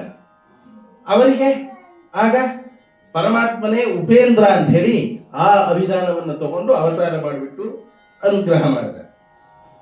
ಮೂರನೇ ಜನ್ಮದಲ್ಲಿ ಈಗ ನಾನು ಇದೇ ರೂಪಿನಿಂದ ನಿಮಗೆ ಮಗನಾಗ್ತಾ ಇದ್ದೇನೆ. ಯಾಕೆ ಗೊತ್ತೇನೋ? ನೀವೇನೋ ಕೇಳಿಬಿಟ್ರಿ, ನನ್ನಂಥ ಮಗನಾಗಬೇಕು ಅಂತ ಕೇಳಿದ್ರಿ, ತಪ್ಪಿಲ್ಲ, ನಾನು ಹೂ ಅಂದ್ಬಿಟ್ಟೆ. ಆಮೇಲೆ ಯೋಚನೆ ಮಾಡ್ತೀನಿ, ನನ್ನಂಥ ಮಗನನ್ನ ಕೊಡೋದಕ್ಕೆ ಸಾಧ್ಯವೇ? ಅದ್ವಿತೀಯ ನಾನು, ನನ್ನಂಥವ್ನು ಇನ್ನೊಬ್ಬ ಯಾರಿದ್ದಾನಿಲ್ಲೇ? ಯಾರೂ ಇಲ್ಲ. ಓ, ಮಾತಕ್ಕೆ ತಪ್ಕೊಂಡ್ಬಿಟ್ಟೆ. ಈಗೇನ್ ಮಾಡ್ಬೇಕು? ನಾನೇ ಮಕ್ಕಳ ಹುಟ್ಟಬೇಕು, ನಾನೇ ಮಗನಾಗಿ ಹುಟ್ಟಬೇಕು. ಆದ್ರೂ ಕೂಡ ಮೋಸ ಆಗ್ಬಿಡ್ತು. ಅವ್ರು ಕೇಳಿದ್ದೇನೋ ನನ್ನಂಥ ಮಗ, ನೀನೇ ಮಾತು ಕೇಳಲಿಲ್ಲ, ಅವರು ಕೊಡೋದಕ್ಕೆ ಸಾಧ್ಯ ಇಲ್ಲ. ಹಾಗಾಗಿ ಮಾತಕ್ಕೆ ತಪ್ಕೊಂಡ್ಬಿಟ್ಟಿದ್ದೀನಿ ಅಂತ ಹೇಳಿ, ನೀವು ಒಂದ್ಸತಿ ಕೇಳಿದ್ರೆ ನಾನು 3 ಸತಿ ಬಂದಿದ್ದೀನಿ ಅಂತ. ಅವ್ರು ನೀವು ಕೇಳಿದ್ದು ಒಂದೇ ಸತಿ ಮಗನಾಗ್ಬೇಕು ಅಂತ, ನಾನೇ 3 ಸತಿ ಅವತಾರ ಮಾಡಿದ್ದೀನಿಮ್ಮ. ಇದು ಕಡೆಯ ಅವತಾರ, ನಿಮ್ಮ ಮಾತನ್ನು ಪೂರೈಸಬೇಕು ಅಂತ ಹೇಳಿ ನಾನೇ ಕೃಷ್ಣರೂಪನಾಗಿ ಬಂದಿದ್ದೇನೆ ಅಂತ ಹೇಳ್ತಾ, ನೋಡಿ, ಯೋಚನೆ ಮಾಡಬೇಡಿ. ಈಗ ಒಂದು ಕೆಲಸ ಮಾಡಲಿ. ಈ ವಸುದೇವ ನನ್ನನ್ನ ಯಾರಿಗೂ ಗೊತ್ತಾಗದಂತೆ ಇಲ್ಲಿಂದ ಕರ್ಕೊಂಡು ಹೋಗಿ ಗೋಕುಲದಲ್ಲಿ ಇಟ್ಟುಬಿಡ್ಲಿ, ಯಶೋದೆಯ ಮಗ್ಗಲಿನಲ್ಲಿ. ಅಲ್ಲಿ ಒಂದು ಹೆಣ್ಣು ಮಗು ಆಗಿರುತ್ತೆ, ಆ ಮಗು ತಗೊಂಡ್ಬಂದು ಇಲ್ಲಿ ಇಡ್ಲಿ, ಉಳಿದಿದ್ದನ್ನೆಲ್ಲ ನಾನು ನೋಡ್ಕೋತೀನಿ ಅಂತ ಹೇಳಿ ಮಾಯೆಯನ್ನು ಆವರಿಸ್ಬಿಟ್ಟ. 4 ಕೈ ಮಾಯವಾಯಿತು. ಅವ್ರಿಗೆ ದೇವಕಿಗೆ ನಿದ್ರೆ ಬಂದುಬಿಡ್ತು. ವಸುದೇವ ನೋಡ್ತಾ ಇದ್ದಾನೆ, ಮಗು ಸಾಧಾರಣ ಮಗುವಿನಂತಾದ. ಇಡೀ ಕಾರಾಗೃಹದ ಬಾಗಿಲೆಲ್ಲ ತಾನಾಗಿ ತೆರ್ಕೊಳ್ತು. ಎಲ್ರಿಗೂ ಗಾಢ ನಿದ್ದೆ ದಾರಿ ತೋರಿಸ್ತಾ ಇದೆ, ಹೀಗೆ ಈ ಕಡೆಯಿಂದ ಹೋಗು ಅಂತ ಹೇಳಿ. ಅವನು ಎತ್ಕೊಂಡ, ಒಂದು ಬುಟ್ಟಿಲಿ ಇಟ್ಕೊಂಡ, ಹೊರಗಡೆ ಬಂದ. ಮಂದವಾಗಿ ಮಳೆ ಸುರಿತಾ ಇದೆ. ಆ ಸಮಯಕ್ಕೆ ಸರಿಯಾಗಿ ಆದಿಶೇಷ ಕಾಯ್ತಾ ಇದ್ದಾನೆ. ಇದೊಂದು ಒಳ್ಳೆ ಅವಕಾಶ ನನಗೆ ಪರಮಾತ್ಮನ ಸೇವೆ ಮಾಡೋದಕ್ಕೆ, ಈ ಅವಕಾಶ ಕಳ್ಕೊಂಡ್ರೆ ಬಿಟ್ಟೋಗ್ಬಿಡುತ್ತೆ ಅಂತ ಹೇಳಿ ಅವನು ಬಂದು ಕಾಯ್ತಾ ಇದ್ದಾನೆ. ಅವನು ವಸುದೇವ ಬೊಟ್ಟಿಯಲ್ಲಿ ಪರಮಾತ್ಮನನ್ನು ಇಟ್ಟುಕೊಂಡು ಮುಂದೆ ಹೋದ ಕೂಡಲೇ ತನ್ನ ವಿಸ್ತಾರವಾದಂತಹ ಹೆಡೆಯನ್ನು ಬಿಚ್ಚಿ ಮಳೆಯಲ್ಲಿ ನೆನೆಕೂಡುದು, ಆ ರೀತಿಯಾಗಿ ಛತ್ರದಂತೆ ತನ್ನ ಹೆಡೆಯನ್ನು ಹಿಡಿದು ಬರ್ತಾ ಇದ್ದಾನೆ. ಮುಂದೆ ಹೋದ. ಯಮುನಾ ನದಿ ಏನು ಪ್ರವಾಹದಿಂದ ತುಂಬಿ ತುರುಕ್ತಾ ಇದೆ. ಪರಮಾತ್ಮ ಬಂದ ಕೂಡಲೇ ಇದು ನನಗೆ ಅವಕಾಶ ಅಂತ ಹೇಳಿಬಿಟ್ಟು ತಾನೇ 2 ದಾರಿ ಮಾಡಿಕೊಡ್ತಂತೆ. ಯಮುನಾ ನದಿಗೆ ಗೊತ್ತಿತ್ತು, ಹಿಂದಿನ ಅವತಾರದಲ್ಲಿ ಸಮುದ್ರ ಸ್ವಲ್ಪ ಆಚೆ ಈಚೆ ಮಾಡಿದ್ದಕ್ಕೆ ಶ್ರೀರಾಮಚಂದ್ರ ಸಮುದ್ರವನ್ನೇ ಸುಡೋದಕ್ಕೆ ಹೋಗಿದ್ದ. ಇನ್ನು ಪುಟ್ಟ ನದಿ ಪರಮಾತ್ಮನ ವಿಷಯದಲ್ಲಿ ಸರಿಯಾಗಿ ನಡ್ಕೊಳ್ದೆ ಹೋದ್ರು ನಾನು ಉಳಿತೀನಿ, ಸಾಧ್ಯವೇ ಅದು ಅಂತ ಹೇಳ್ಬಿಟ್ಟು ಯಮುನಾ ನದಿ ದಾರಿಯನ್ನ ಮಾಡಿಕೊಟ್ಟಿದೆ. ನಿಧಾನಕ್ಕೆ ಅಲ್ಲಿಗೆ ಹೋಗಿದ್ದಾನೆ, ಗೋಕುಲಕ್ಕೆ. ಅಲ್ಲಿ ಆಗತಾನೆ ಹುಟ್ಟಿರುವಂತಹ ಹೆಣ್ಣು ಮಗುವನ್ನು ತಗೊಂಡು ಪರಮಾತ್ಮನನ್ನ ಅಲ್ಲಿ ಮಲಗಿಸಿ ಕೈ ಮುಗಿದು ಅಲ್ಲಿಂದ ಹೆಣ್ಣು ಮಗುವನ್ನ ತಗೊಂಡು ಬಂದಿದ್ದಾನೆ. ಬಂದು ಇಲ್ಲಿ ದೇವಕಿಯ ಪಕ್ಕದಲ್ಲಿ ಆ ಹೆಣ್ಣು ಮಗುವನ್ನು ಇಟ್ಟು ಕೂಡಲೇ ಎಲ್ಲ ಬಾಗಿಲು ಮತ್ತೆ ಹಾಕೊಂಡ್ಬಿಡ್ತು. ಸೇವಕರಿಗೆಲ್ಲ ಎಚ್ಚರ ಆಗ್ಬಿಡ್ತು. ಈ ಮಗು ಸುಮ್ಮನಿರ್ಬೇಕೋ ಬೇಡವೋ, ಜೋರಾಗಿ ನಡಕ್ ಶುರು ಮಾಡ್ಬಿಡ್ತು. ಸುಮ್ಮನಿರು ಅಂತ ಹೇಳ್ತಿದ್ದಾನೆ, ಕೇಳ್ತಾನೆ ಇಲ್ಲ. ಮಗು ಹೇಳ್ದಷ್ಟು ಜೋರಾಗಿ ಅಳ್ತಾ ಇದೆ. ದೇವಕಿಗೆ ಎಚ್ಚರ ಆಯ್ತು, ಹೆಣ್ಣು ಮಗುವನ್ನೇ ಹೆತ್ತಿದ್ದೀನಿ ಮಾಡ್ಕೊಂಡ್ಬಿಟ್ಟಿದ್ದಾಳೆ ಪಾಪ. ನನಗೆ ಹೆಣ್ಣು ಮಗುವೇ ಸೇರಿರೋದನ್ನು ಮಾಡ್ಕೊಂಡಿದ್ದಾಳೆ. ಅದನ್ನ ನೋಡಿ ಅಯ್ಯೋ ಹೆಣ್ಣು ಮಗು ಆಗ್ಬಿಡ್ತಲ್ಲ, ಈ ಹೆಣ್ಣು ಮಗುವನ್ನು ಕೊಲ್ತಾನೀಗ ದುಷ್ಟ, ಆ ಪಾಪ ನನಗೆ ಬರುತ್ತೆ ಅಂತ ಹೇಳಿ ಬಹಳ ದುಃಖದಿಂದ ಅವಳು ಹೇಳ್ತಾ ಇರೋಣ. ಆಗ ಹೋದ್ರು ಸೇವಕರು, ಸ್ವಾಮಿ ಮಗು ಆಯ್ತು, ಮಗು ಮಗು ಆಗ್ಬಿಡ್ತೆ ಅಂದ. ಎದ್ದ, ಓಡ್ ಬರ್ತಾ ಇದ್ದಾನೆ, ಎದ್ದು ಬಿದ್ದು ಬರ್ತಿದ್ದಾನು. ಭಯ ಅಂದ್ರೆ 8ನೇ ಗರ್ಭ ಬೇಡೆ. ಬಂದು ನೋಡ್ತಾನೆ ಹೆಣ್ಣು ಮಗು. ಆಗ ಅವ್ರು ಹೇಳ್ತಾಳಂತೆ ದೇವಕಿ, ಅಣ್ಣ ಹೆಣ್ಣು ಮಗು ಇದು ಏನು ಮಾಡಬಲ್ಲದು ನಿನಗೆ? ಇದರಿಂದ ನಿನಗೇನು ತೊಂದರೆ? ಈ ಒಂದು ಮಗುವನ್ನಾದ್ರೂ ಉಳಿಸ್ಕೊಂಡು ನೋಡ. ನಾವು ಹಾಗೆ ಶತ್ರುಶೇಷವನ್ನು ಉಳಿಸೋದಿಲ್ಲ, ಈ ಕಡೆ ಸರಿ ಅಂತ ಹೇಳಿ ಸರಿಸಿದ್ದೆ. ಹಿಡ್ಕೊಂಡ ಎರಡು ಕಾಲನ್ನು ಹಿಡಿದು ಇನ್ನೇನು ಹೊಡಿಬೇಕು ನೆಲಕ್ಕೆ. ಆ ಮಗು ಚೆನ್ನಾದ ಆಕಾಶಕ್ಕೆ ನಗೀತಂತೆ. ಅಷ್ಟೇ ಎತ್ತರಕ್ಕೆ ನಗೀತು. ಏನು ಬೆಳಕು, ಏನು ಕಾಂತಿ! ಕಂಸನಿಗೆ ಕಣ್ಣನ್ನೇ ಬಿಡೋದಕ್ಕಾಗ್ತಿಲ್ಲ, ಕಣ್ಣು ಕೋರೈಸ್ತಾ ಇದೆ. ನೋಡ್ತಾನೆ 8 ಕೈಗಳು, ಸಾಕ್ಷಾತ್ ಜಗನ್ಮಾತೆ ಜಗದಂಬಿಕೆ ಬೆಳಗ್ತಾ ಇದ್ದಾಳೆ, ಪರಾಶಕ್ತಿ ಬೆಳಗ್ತಾ ಇದ್ದಾಳೆ. ಅಷ್ಟೂ ಕೈಗಳಲ್ಲೂ ಆಯುಧ, ಬಿಂದು, ಬಾಣ ಇತ್ಯಾದಿಗಳನ್ನು ಧರಿಸಿದ್ದಾಳೆ. ಏ ಮೂರ್ಖ, ಏನು ಅಂತ ಮಾಡಿದೀಯಾ? ನಿನ್ನ ಶತ್ರು ಇಲ್ಲಲ್ಲ, ಎಲ್ಲ ಬೆಳಿಬೇಕು ಅಲ್ಲಿ ಬೆಳೀತಾ ಇದ್ದಾನೆ. ನಾನೇ ನಿನ್ನನ್ನು ಮುಗಿಸ್ಬೇಕಾಗಿತ್ತು, ನಿನ್ನ ಕಥೆ ಮುಗಿಸ್ಬೇಕಾಗಿತ್ತು ನಾನೇ. ನಮ್ಮ ಸೋದರನ ಕೈಯಿಂದ ಆಗ್ಬೇಕು ಅಂತ ಬಿಟ್ಟು ಹೋಗ್ತಾ ಇದ್ದೇನೆ. ನೀಚ, ನೆನಪಿಟ್ಕೋ, ನೀನೇನು ಉಳಿಯೋದಿಲ್ಲ ಹೆಚ್ಚು ದಿನ ಅಂತ ಹೇಳಿ ಅವಳು ಅಂತರ್ಧಾನಗಳಾಗ್ಬಿಟ್ರು. ಹಾಗಾದ್ರೆ ನನ್ನ ಶತ್ರು ಇದರಿಂದ ಕೈ ಬಿಟ್ಟು ಹೋಗ್ಬಿಟ್ಟಿದ್ದಾನೆ. ಇನ್ನೇನು ಇವರನ್ನು ಬಂಧಿಸಿಟ್ಬಿಟ್ಟು ಏನ್ ಮಾಡ್ಬೇಕು? ಕಲ್ಲು ಓಡೋದ್ಮೇಲೆ ಕೋಟೆ ಬಾಗ್ಲು ಹಾಕಿದ್ರು ಅಂತ ಹೇಳಿ ಇನ್ನು ವಸುದೇವ ದೇವಿಗೆ ನೀಟ್ ಏನ್ ಮಾಡ್ಬೇಕು? ಅಯ್ಯೋ ಭಾವ, ತುಂಬಾ ಕಷ್ಟ ಕೊಟ್ಬಿಟ್ಟೆ ತಂಗಿ, ಎಷ್ಟು ಕಷ್ಟ ಕೊಟ್ಬಿಟ್ಟೆ, ದಯವಿಟ್ಟು ಕ್ಷಮಿಸ್ಬೇಕು ನನ್ನನ್ನ ಅಂತಂದಾಗ ದೇವಕಿ ಒಂದು ಮಾತು ಹೇಳ್ತಾರೆ, ಅಣ್ಣ ಏನು ಮಾಡಕ್ಕಾಗತ್ತೆ, ಇದೆಲ್ಲವೂ ಕೂಡ ಕಾಲದ ಮಹಿಮೆ. ಅವರವರ ಯೋಗ್ಯತೆಗೆ ಸರಿಯಾಗೋ ಹಾಗೆ ನಡ್ಕೊಂಡಿದ್ದಾರೆ. ಅಣ್ಣ ನಿಂದೇನು ತಪ್ಪಿಲ್ಲ, ನಮಗೇನು ಬೇಸರ ಇಲ್ಲ ಅಂತವ್ರು. ಅವ್ರ ಯೋಗ್ಯತೆ ಎಂಥದ್ದು, ದೇವಕಿ ಯೋಗ್ಯತೆ ಎಂಥದ್ದು. ಹೊರಗಡೆ ಬಿಟ್ಬಿಡ್ತಾನೆ. ಅವರನ್ನ ಬಿಟ್ಟ ಮೇಲೆ ತನ್ನ ಜೊತೆಯವರನ್ನೆಲ್ಲ ಕರ್ಕೊಂಡು ಮೀಟಿಂಗ್ ಸೇರಿರ್ತಾನೆ. ನಾರದ ಮಹರ್ಷಿಗಳು ಬಂದ್ರು. ಓಯ್, ಅವನು ಆಗ್ಲೇ ಬೆಳೀತಾ ಇದ್ದಾನೆ, ಇಲ್ಲಿಲ್ಲ ಇರಬಹುದು, ಬೆಳೀತಾ ಇದ್ದಾನೆ, ನಿನ್ನನ್ನು ಸುಮ್ಮನೆ ಬಿಡುವಲ್ಲ. ಈ ಯಾದವರೆಲ್ಲ ಇದಾರಲ್ಲ, ಇವರೆಲ್ಲ ದೇವ್ರ ಪಾರ್ಟಿ, ಇವರಲ್ಲ ನಿನ್ನ ವಿರೋಧ ಪಕ್ಷದವರು, ಇವನು ಸ್ವಲ್ಪ ಸರಿಯಾಗಿ ವಿಚಾರಿಸ್ಕೊ ಅಂತ ಅನ್ನೋಣ. ಎಲ್ಲ ಯಾದವರನ್ನು ಕೆಲಸದಿಂದ ತೆಗೆದು ಬಿಡ್ತಾನೆ. ಸಂಗತಿ ಹೇಗಿರ್ಬೇಕು ಅಂತ, ನಮ್ಮ ಸಂಘ ಯಾವ ರೀತಿ ಇರಬೇಕು, ಸಜ್ಜನರೊಂದಿಗೆ ಸಂಘ ಇದ್ರೆ ಸದ್ಬುದ್ಧಿ ಬರುತ್ತೆ. ಅವನು ಇಟ್ಕೊಂಡಿದ್ದಿ ಅಂಥವರನ್ನ ಅಂತಂದು ಎಲ್ಲ ರಾಕ್ಷಸರನ್ನು ಜೊತೆಲಿ ಇಟ್ಕೊಂಡಿದ್ದ. ಸಮಾನ ಮನಸ್ಕರು ಅಂತ, ನನಗೂ ಅವ್ರಿಗೂ ಹೊಂದತ್ತೆ ಅಂತ ಇಟ್ಕೊಂಡಿದ್ದ. ಅದೇ ಬುದ್ಧಿ ಇವನಲ್ಲೂ ಬಂದಿತ್ತು. ನಾರದರು ಬೇರೆ ಹೇಳಿದ್ರು. ಅಧಿಕಾರದಲ್ಲಿದ್ದಂತಹ ಅಷ್ಟೂ ಯಾದವರನ್ನು ಕೆಲಸದಿಂದ ತೆಗೆದ, ಎಲ್ಲರನ್ನೂ ಕಾರಾಗೃಹದಲ್ಲಿಟ್ಟ. ಆಮೇಲೆ ಆ ಸೇವಕರು ಒಬ್ಬೊಬ್ಬರು ಒಂದೊಂದು ಕೊಟ್ರು ಸಲಹೆನ. ಒಬ್ಬ ನಿಂತು ಹೇಳ್ದ, ಅಯ್ಯೋ ಸ್ವಾಮಿ, ದೇವತೆಗಳು ನೀವು ಹೆದರ್ಬೇಕೆ? ಏನಿಲ್ಲ, ನೀವು ಯುದ್ಧದಲ್ಲಿ ಬಂದ್ಬಿಟ್ಟು ಒಂದ್ಸತಿ ಧನುಷ್ ಟಂಕಾರ ಮಾಡಿದ್ರೆ ಎಲ್ಲ ಹೆದರ್ಕೊಂಡು ಓಡೇ ಹೋಗ್ಬಿಡ್ತಾರೆ. ನಿಮ್ಗೆ ಏನ್ ಮಾಡೋಕ್ ಸಾಧ್ಯ ದೇವತೆಗಳಿಗೆ? ನಿಮ್ ಪರಾಕ್ರಮ ಎಂಥದ್ದು ಅಂದ್ಬಿಟ್ರು. ಅಂದ ಕೂಡಲೇ ಪಾಪ ಕಲಿ ಎಂದು ಬಗೆದನು, ನಿಜ ಅಂತ ಮಾಡ್ಕೊಂಡ್ಬಿಟ್ಟ. ಹೇಳಿದ್ರೋ ಇಲ್ವಾ ಪರಿವಾರದವರು, ಹಾಗೆ ಇದ್ದೀನಿ ನಾನು ಅಂತ ಮಾಡ್ಕೊಂಡ್ಬಿಟ್ಟ. ಹಾಗೆ ಮಾಡ್ಕೊಂಡು ಸರಿಯಾದವರನ್ನ ನೇಮಿಸ್ಬೇಕು ಈ ಹುಡುಗನನ್ನು ಹೊಡೆಯೋದಕ್ಕೆ ಅಂತ ಹೇಳಿ ಆಲೋಚನೆ ಮಾಡ್ತಾ ಇದ್ದಾನೆ. ಆ ಕಡೆಯಲ್ಲಿ ಗೋಕುಲದಲ್ಲಿ ಜನ್ಮೋತ್ಸವ, ಏನು ಉತ್ಸವ, ಪರಮಾತ್ಮ ಹುಟ್ಟಿದ್ದಾನೆ.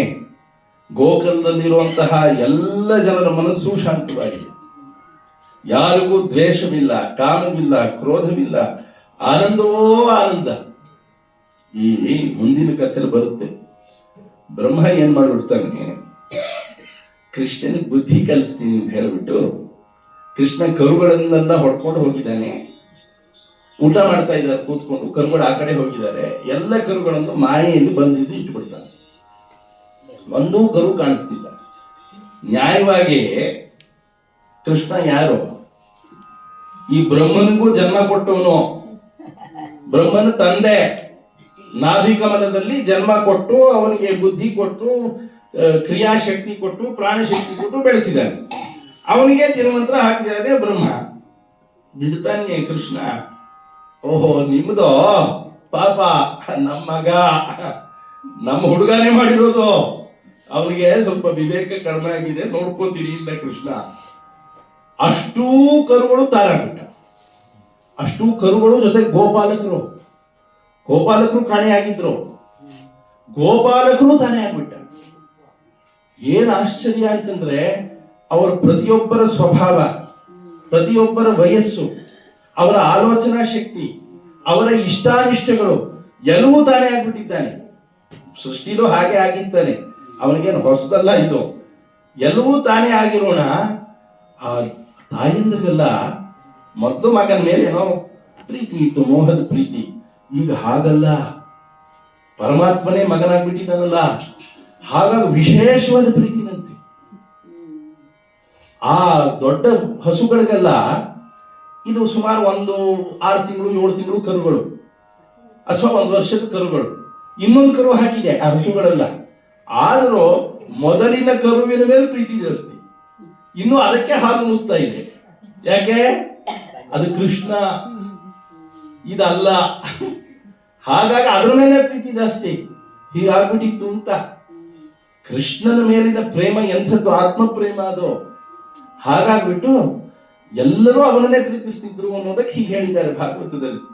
ಕೃಷ್ಣ ಗೋಕುಲದಲ್ಲಿ ಹುಟ್ಟೋಣ, ಏನು ದಾನ ಮಾಡಿದ್ದೆಷ್ಟೋ ಹಸುಗಳು, ವಸ್ತ್ರ, ಆಭರಣ ಎಲ್ಲ ದಾನ ಮಾಡಿ, ಇದೆಲ್ಲ ಪುಣ್ಯಾಹವಾಚನ ಇದು ಕರ್ಮಗಳನ್ನೆಲ್ಲ ಎಲ್ಲ ಮಾಡಿ ಉತ್ಸವವನ್ನ ಮಾಡಿದ್ದಾರೆ. ಆ ಸಂದರ್ಭದಲ್ಲಿ ಒಬ್ಬರು ಸರಿಯಾದಂತಹ ವ್ಯಕ್ತಿ ಆರಿಸ್ಬಿಟ್ಟು ಕಂಸ ಕಳಿಸ್ತಾರೆ. ನೋಡು, ನಮ್ಮ ಶತ್ರು ಎಲ್ಲಿದ್ದಾನೋ ಮುಗಿಸ್ಕೊಂಡ್ಬಂದ್ಬಿಡು ಅಂತ. ಅವಳು ಹೇಳ್ತಾನೆ, ನೀವೇನು ಯೋಚನೆ ಮಾಡಬೇಡಿ, ಅಧಿಕಸಿ ಅಧಿಕಂ ಫಲಂ, ಎಲ್ಲ ನಾನು ನೋಡ್ಕೋತೀನಿ, ಇದು ಹೇಳಿ ಬರ್ತಾ ಅವನು ಏನಂದಿದ್ದ, ಅವನು ಹುಟ್ಟಿ ಇನ್ನು 8 ದಿನ ಆಗಿರುತ್ತೆ. 8 ದಿನದ ಒಳಗಿನವ್ರು ಯಾರ್ಯಾರಿದ್ದಾರೆ ಅಂತ ಇವನು ಏನ್ ಮಾಡ್ಬಿಟ್ಲು, 8 ದಿನನೋ 8 ವರ್ಷನೋ ಎಲ್ಲನೂ ಮುಗಿಸ್ಬಿಡೋಣ, ತೊಂದರೆ ಏನೋ. ಆಗ ಕೇಳಿಲ್ಲ, ಅದರಿಂದ ನಮ್ಮ ವ್ಯಾಪ್ತಿ ಜಾಸ್ತಿ ಆಗತ್ತೆ ಅಂತ ಹೇಳಿ ಎಲ್ಲಾ ಮಕ್ಕಳನ್ನು ಮುಗಿಸ್ಕೊಂಡ್ ಬಂದ್ಬಿಟ್ಲು. ಪೂತನ ಅಂತ ಅವಳ ಹೆಸರು.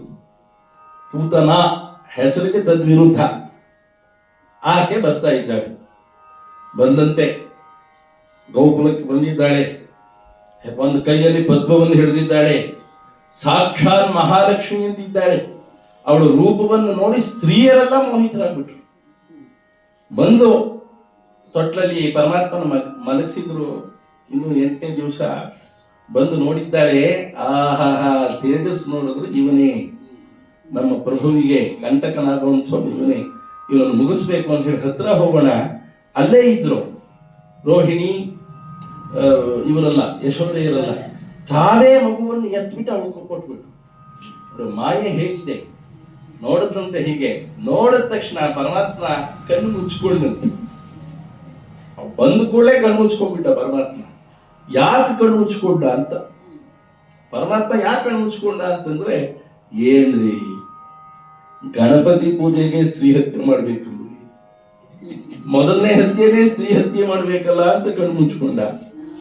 ಅಯ್ಯೋ ಪಾಪ, ಈ ರಾಕ್ಷಸಿ ತಾಮಸಿ. ಚಂದ್ರ ಸೂರ್ಯೋಚ ನೇತ್ರೆ, ನನ್ನ ಕಣ್ಣಿನಲ್ಲಿ ಚಂದ್ರ ಸೂರ್ಯರಿದ್ದಾರೆ. ನಾನ್ ಕಣ್ಣು ಬಿಟ್ಬಿಟ್ರೆ ಇವಳ ಮಾಯೆ ನಿಲ್ಲತ್ಯೆ? ನಿಲ್ಲೋಲ್ಲ. ಲೀಲೆ ಆಗತ್ಯೆ? ಆಗೋಲ್ಲ. ಹಾಗಾಗಿ ಕಣ್ಣು ಮುಚ್ಕೊಂಡ ಅಂತ. ಇಂಥ ಪಾಪಿಯನ್ನ ನೋಡಬಾರದು ಅಂತ ಕಣ್ಣು ಮುಚ್ಕೊಂಡ ಅಂತ. ಬಾಲಘಾತಿನಿ, ಬಾಲಕರನ್ನು ಬಿಟ್ಟಿಲ್ಲ, ಇಂಥ ಪಾಪಿಯನ್ನು ನೋಡ್ಕೊಡುದು ಅಂತ ಹೇಳಿ ತಾನು ಕಣ್ಣು ಮುಚ್ಕೊಂಡ ಪರಮಾತ್ಮ ಅಂತ. ಇನ್ನೊಂದು ಅರ್ಥದಲ್ಲಿ ಈಗ ನಾನು ನೋಡ್ಬಿಟ್ರೆ, ನನ್ನ ಕಣ್ಣು ದೃಷ್ಟಿ ಬಿಟ್ಬಿಟ್ರೆ ಅವಳ ಪಾಪವೆಲ್ಲ ಹೋಗ್ಬಿಡುತ್ತೆ. ಪಾಪ ಹೋದ್ಮೇಲೆ ವಧಿಸೋದು ಯಾರನ್ನ? ವಧಿಸ್ಬೇಕಾಗಿದೆ ಆಕೆಯನ್ನ. ಏನ್ ಮಾಡೋದು? ಹಾಗಾಗ್ಬಿಟ್ಟು ಕಣ್ಣು ಮುಚ್ಕೊಂಡ ಅಂತ. ಹೀಗೆ 16 ಅರ್ಥಗಳನ್ನು ವ್ಯಾಖ್ಯಾನಕರು ಹೇಳಿದ್ದಾರೆ. ಪರಮಾತ್ಮ ಕಣ್ಣು ಮುಚ್ಕೊಂಡಿದ್ದು ಏಕೆ ಅಂತ ಹೇಳಿ. ಕಣ್ಣು ಮುಚ್ಕೊಂಡ, ಒಳ್ಳೇದಾಯ್ತು ಅಂತ ಅವಳು ಬಂದು ಎತ್ಕೊಂಡು, ಮಗು ಅಯ್ಯೋ ತುಂಬಾ ಸುಸ್ತಾಗಿದೆ, ಹಾಲು ಕುಡಿತೀಯಾ ಅಂದು.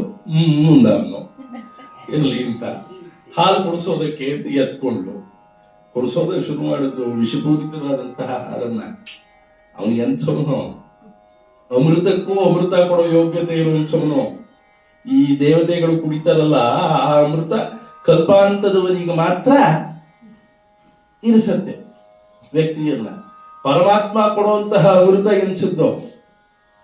ಕಲ್ಪವಲ್ಲ, 10 ಕಲ್ಪವಲ್ಲ, 100 ಜನ ಬ್ರಹ್ಮರ ಆಯುಷ್ಯವಾದರೂ ಸ್ಥಿರವಾಗಿರುವಂತಹ, ಶಾಶ್ವತವಾಗಿರುವಂತಹ ಸ್ಥಾನವನ್ನ, ಯೋಗ್ಯತೆಯನ್ನು ಕೊಡ್ತಾನೆ ಪರಮಾತ್ಮ.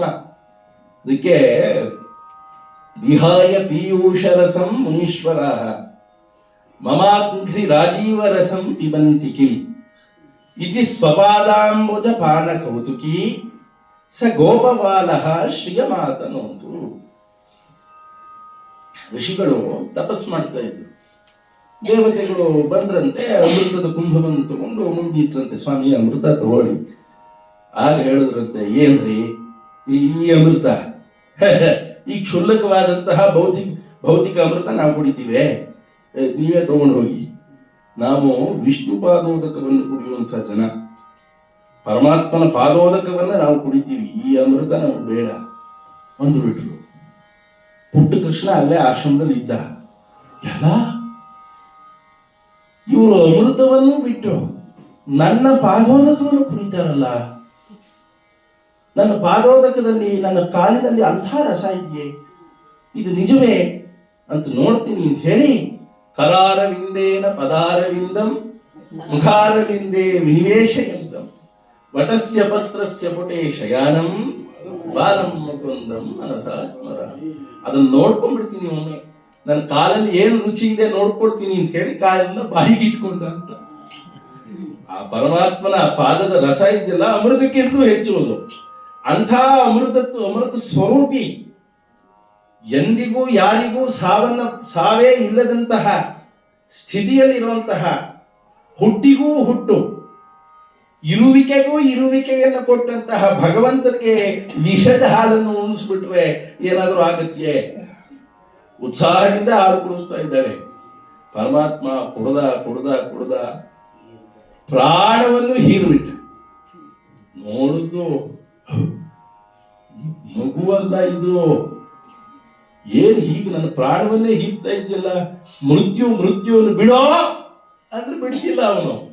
ಸರಿ ಕೂತ್ಕೊಂಡು ಹೊರಗಡೆ ಹೊರತು ಆ ನೋವಿಗೆ ಮಾಯೆ ಎಲ್ಲ ಹೋಗ್ಬಿಡ್ತು. ಬೃಹದಾಕಾರವಾಗಿ ಬೆಳೆದು ಬಿಟ್ರು. ಎರ್ಚ್ಕೊಳ್ತಾ ಇದ್ದಾಳೆ, ಕೈ ಕಾಲನ್ನು ಬಡಿತಾ ಇದ್ದಾಳೆ. ಆದ್ರೆ ಬಿಡ್ತಾನೆ ನೀನು. ಈ ಪುಣ್ಯಾತ್ಮ ಪೂರ್ತಿ ಪ್ರಾಣವನ್ನು ಹೀರ್ಬಿಟ್ಟ. ಧಾಪ್ ಬಿದ್ದು ನೆಲದ ಮೇಲೆ. ಆಗ ಎಲ್ಲರಿಗೂ ಏನೋ ಶಬ್ದ ಆಗುತ್ತಲ್ಲ ಅಂತ ಬಂದು ನೋಡ್ತಾರೆ. ಪರ್ವತದಂತಹ ದೇಹ, ಮಧ್ಯ ಪುಟ್ಟ ಕೃಷ್ಣ ನಗನಗತಾ ಆಟ ಆಡ್ತಾ ಕೂತಿದ್ದಾನೆ. ಅಯ್ಯೋ ಏನಾಗ್ಬಿಡ್ತು, ಇದು ಭೂತದ ಕಾಟ ಬಂದ್ಬಿಡ್ತು, ಮಗುವಿಗೆ ರಕ್ಷೆ ಮಾಡ್ಬೇಕು ಅಂತ ಹೇಳಿ ಕರ್ಕೊಂಡ್ಬಂದು ರಕ್ಷಾ ಸ್ತೋತ್ರವನ್ನು ಹೇಳ್ತಾರೆ. ಅದ್ಭುತವಾಗಿದೆ. ಅಪ್ಪ ಪರಮಾತ್ಮ, ನಿನ್ನ ಕಂಠವನ್ನ ಶ್ರೀಕಂಠ ಕಾಪಾಡ್ಲಿ, ನಿನ್ನ ನೇತ್ರವನ್ನ ಕಮಲ ನೇತ್ರ ಕಾಪಾಡ್ಲಿ. ಈ ರೀತಿಯಾಗಿ ರಕ್ಷೆಯನ್ನು ಮಾಡಿ ಗೋಮಯದಿಂದ ಪೂರ್ತಿ ಮೈಯನ್ನೆಲ್ಲ ತೊಳೆದು ಅವಳು ದೃಷ್ಟಿ ತೆಗಿತಾರಂತೆ. ಪಾಪ ತಾಯಿ ಮುಗ್ಧತೆ ಹೇಗಿದೆ. ಇಡೀ ಜಗತ್ತಿಗೆಲ್ಲ ರಕ್ಷಣೆ ಕೊಡೋನು, ರಕ್ಷಾ ಮಂತ್ರಕ್ಕೆ ರಕ್ಷೆಯಾಗಿರುವಂಥವನು, ಅಂಥವನಿಗೆ ರಕ್ಷೆಯನ್ನು ಮಾಡಿ ಎಲ್ಲ ಮಾಡ್ತಾರೆ. ಆ ಕಾಲಕ್ಕೆ ಏನಾಗ್ಬಿಟ್ಟಿದೆ, ವಸುದೇವ ಕಪ್ಪ ಕಾಣಿಕೆ ಕೊಡಬೇಕಾಗಿತ್ತು. ವರ್ಷಕ್ಕೆ ಇಷ್ಟು ಕರುಗಳನ್ನ, ಇಷ್ಟು ಹಸುಗಳನ್ನ ಕಂಸನಿಗೆ ಒಪ್ಪಿಸ್ಬೇಕಾಗಿತ್ತು. ಅದಕ್ಕೆ ನಾನು ಹೋಗಿದ್ದಾನೆ. ಎಲ್ಲಿಗೆ? ರಾಜಧಾನಿಗೆ ಹೋಗಿದ್ದಾನು, ಮಥುರಾ ನಗರಕ್ಕೆ ಹೋಗಿದ್ದಾನೆ. ಹೋದಾಗ ಅಲ್ಲಿ ವಸುದೇವ ಭೇಟಿ ಮಾಡ್ತಾನೆ. ಭೇಟಿ ಮಾಡಿಬಿಟ್ಟು ಇಬ್ರು ಸ್ನೇಹಿತರು ತಪ್ಕೊಳ್ತಾರೆ ಪರಸ್ಪರ. ಏನೋ ವಸುದೇವ, ಏನೋ ನಂದ, ನಿನಗೆ ಬಹಳ ದಿನ ಆದ್ಮೇಲೆ ಗಂಡು ಮಗು ಆಯ್ತಂತಲ್ಲೋ, ಬಹಳ ಸಂತೋಷ ಆಯ್ತು ಕಣೋ ಅಂತ. ಹೌದಪ್ಪ ಮಿತ್ರ, ನಿಮ್ಮೆಲ್ಲರ ಹಾರೈಕೆ, ಪರಮಾತ್ಮನ ಕೃಪೆ. ಪರಮಾತ್ಮನಂತಹ ಗಂಡು ಮಗು, ಪರಮಾತ್ಮನಂತಹ ಅಲ್ಲ, ಪರಮಾತ್ಮನ ತೂಕದವನೇನ್ ಮಾಡ್ಕೋ, ಏನು ತಪ್ಪಿಲ್ಲ ಅಂತಂದ್ರೆ ಪರಸ್ಪರ ಆಲಿಂಗನ ಮಾಡ್ಕೊಡ್ತಾರೆ. ನೋಡು, ನೀನು ತುಂಬಾ ಹೊತ್ತಿಲ್ಲಿ ಇರಬೇಡ, ಕಂಸನ ಬುದ್ಧಿ ಯಾವಾಗ ಹೇಳ್ತಿರ್ತೋ ಗೊತ್ತಿಲ್ಲ, ಆದಷ್ಟು ಬೇಗ ನೀನು ಊರಿಗೆ ಹೋಗ್ಬಿಡು, ಈಗಾಗಲೇ ಅಲ್ಲಿ ಉತ್ಪಾತಗಳು ಏನೇನಾಗಿರುತ್ತೋ ಗೊತ್ತಿಲ್ಲ ಅಂತ ಅವನು ಹೇಳ್ತಾನೆ. ಸರಿಯಾಗಿ ಎಲ್ಲ ಕರ್ಮಗಳನ್ನು ಮಾಡಪ್ಪ ಅಂತ ಹೇಳಿ ಕಳಿಸಿರ್ತಾನೆ. ಯಾಕಂದ್ರೆ ತನ್ನ ಮಕ್ಕಳು ತಾನೆ, ಅವನು ಗೊತ್ತಿರುತ್ತೆ. ಅವರೆಲ್ಲ ವಾಪಸ್ ಬರ್ತಾ ಇದ್ದಾರೆ. ನೋಡಿದ್ರೆ ಏನು ಹೊಸ ಗುಡ್ಡ, ಹತ್ರ ಬಂದು ನೋಡ್ತಾರೆ, ಗುಡ್ಡ ಅಲ್ಲ, ಸ್ತ್ರೀ ದೇಹ ಅದು. ಓ, ಸರಿಯಾಗಿಲ್ಲ ಇದು ಅಂತ ಹೇಳಿ ಆ ದೇಹವನ್ನು ಕತ್ತರಿಸಿ ಸಂಸ್ಕಾರ ಮಾಡ್ತಾರೆ. ಸಂಸ್ಕಾರ ಮಾಡದೆ ಬಿಡೋ ಹಾಗಿಲ್ಲ ಅಂತ. ಸಂಸ್ಕಾರ ಮಾಡಿದ್ರೆ ಆ ಅವರ ದೇಹವನ್ನು ಸುಟ್ಟಂತಹ ವಾಸನೆ ಅದು ಸುವಾಸನೆ ಆಗಿತ್ತಂತೆ. ಒಳ್ಳೆ ಸುವಾಸನೆ ಬರ್ತಾ ಇದೆ. ಏನಿದು ವಿಚಿತ್ರ ಅಂತಂದಾಗ ಒಂದು ಕಥೆ, ಯಾಕೆ ಹಾಗಾಯ್ತು ಅನ್ನೋದಕ್ಕೆ ಒಂದು ಕಥೆ ಹೇಳ್ತಾರೆ. ಹಿಂದೆ ಏನಾಗ್ಬಿಡ್ತು,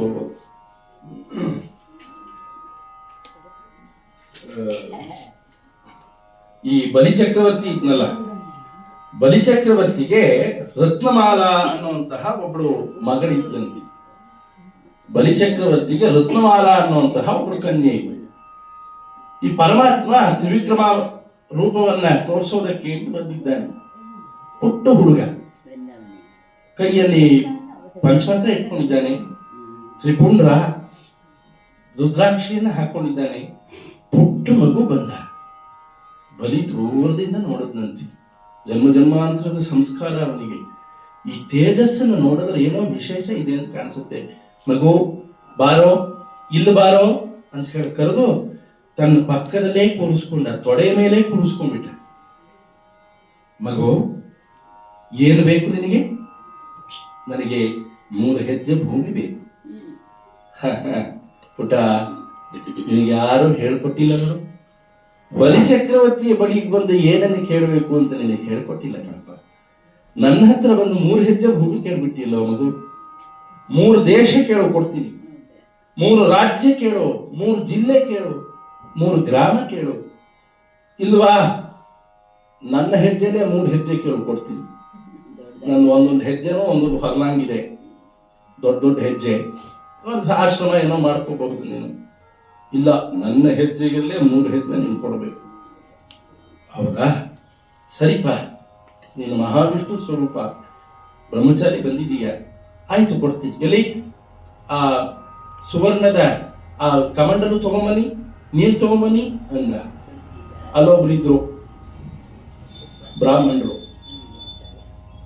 ಎಲ್ಲ ಬೇಡದೇ ಇರೋ ಕೆಲಸನೆಲ್ಲ ಹೇಳ್ಕೊಡೋದಕ್ಕೆ ಇದರಲ್ಲಿ ಶುಕ್ರಾಚಾರ್ಯರು. ಬಲಿ ಬಂದಿರೋನನ್ನು ಯಾರು ಮಾಡ್ಕೊಂಡಿದ್ಯಾ? ಸಾಕ್ಷಾತ್ ಮಾಧವ ಬಂದಿದ್ದಾನೆ, ಎಚ್ಚರವಾಗಿರೋ. ಏನಂದ್ರಿ? ಮಾಧವ, ಲಕ್ಷ್ಮೀಪತಿ. ಲಕ್ಷ್ಮೀಪತಿ ನನ್ನನ್ನು ಬೇಡೋದಕ್ಕೆ ಬಂದಿದ್ದಾನೆ ಅಂತಂದ್ರೆ ನನ್ನ ಯೋಗ್ಯತೆ ಎಂಥದ್ದು ಸ್ವಾಮಿ, ನನ್ನ ಪೂರ್ವ ಜನ್ಮದ ಸುಕೃತ ಇದು.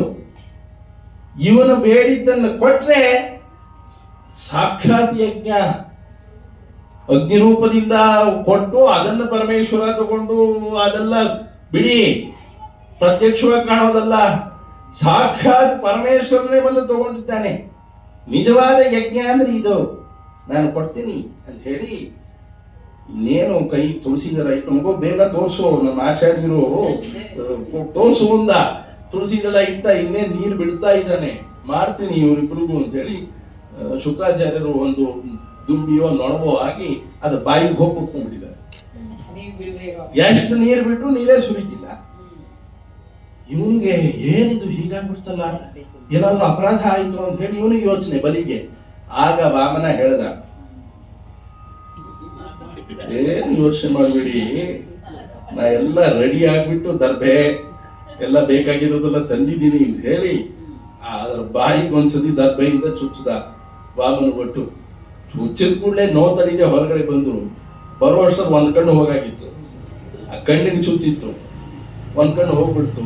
ಅಲ್ಲಿಂದ ಮುಂದೆ ಒಕ್ಕಲಕನ್ ಶುಕ್ರಾಚಾರ್ಯ ಆದ್ರೂ ಅವರು ಅಂತ ನೀರು ಬಿದ್ದು ಬಿಡ್ತು.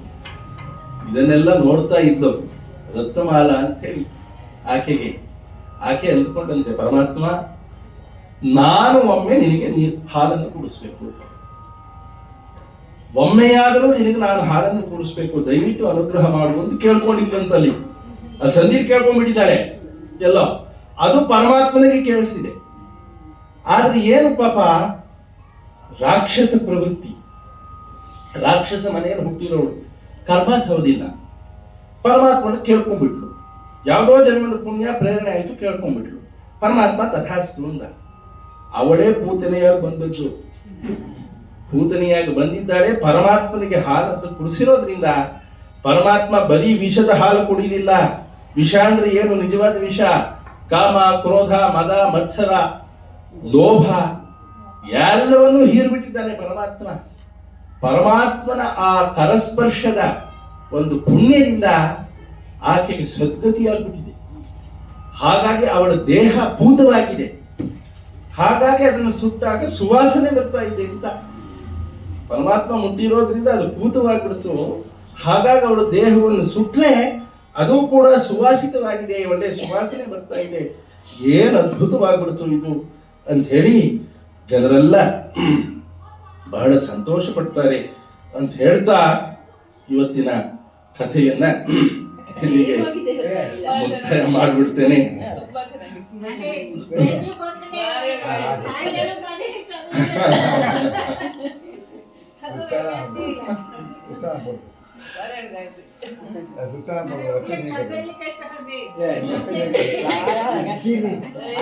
ನಾ ಏನು ಪೂರ್ವಾವಲೋಕನ ಏನು ಮಾಡ್ಕೊಂಡು ಬಂದಿದ್ದಿಲ್ಲ. ನಮ್ಮ ಮಾವನವರು ಬೆಳಿಗ್ಗೆ ಫೋನ್ ಮಾಡಿದ್ರು, ಈ ತರ ಏನಾದ್ರು ತೊಂದರೆ ಆದ್ರೆ ನಾ ಬರ್ತೀನಿ,